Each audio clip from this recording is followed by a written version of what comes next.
One of the beautiful things about Christchurch City is our historic buildings, and Malcolm Duff, being General Manager Southern of the historic places, it must be a very tearful day for you. Oh, it's been rather traumatic for all of us, I think, but for us who love heritage, it's a sad day. It's been a sad couple of days, actually.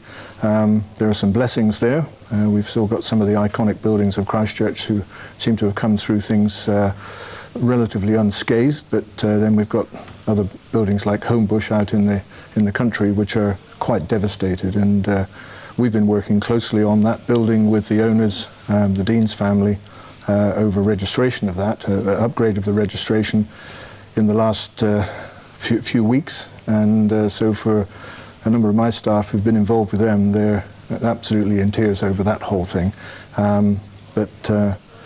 Yeah, it's been an interesting time for heritage, that's for sure. So what happens now? Because there's a lot of these historic buildings are very severely damaged, some just chimneys, but others whole things crumbling. Yeah, well, clearly what's happening at the moment is that there's a full evaluation going on of all the buildings in the CBD and just around the outside of that.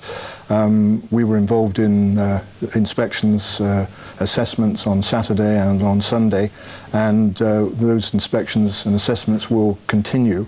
We're just organising ourselves today to be able to make sure that we've covered off all of the very significant buildings in Christchurch along with the council team.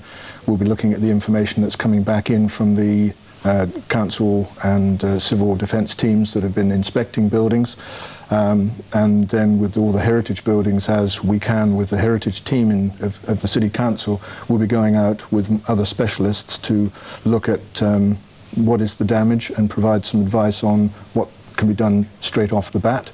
And there are some things that need to be done straight off the bat. But I think the message that really I need to get over is that right now we don't want to see wholesale destruction, demolition. That's the last option. We want to see things consolidated, made safe, propped, and kept in position so that we can, with our colleagues in council and others, do those evaluations in time and look to find the right types of restoration solutions, which would include strengthening, etc. In the cold light of day. In the cold light of day, yeah. How many of them are there?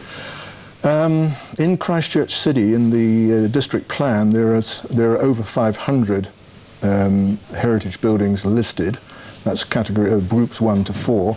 The district plan lists them under the RMA. The Historic Places Trust has its own register of historic buildings, and we've got 83 category 1 buildings in Christchurch, and so those are our main priority at the moment.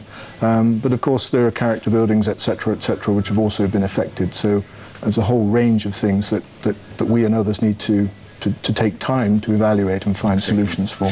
You're a Crown entity. Yep. The next question, though, is even though you're a Crown entity, who's going to pay for this?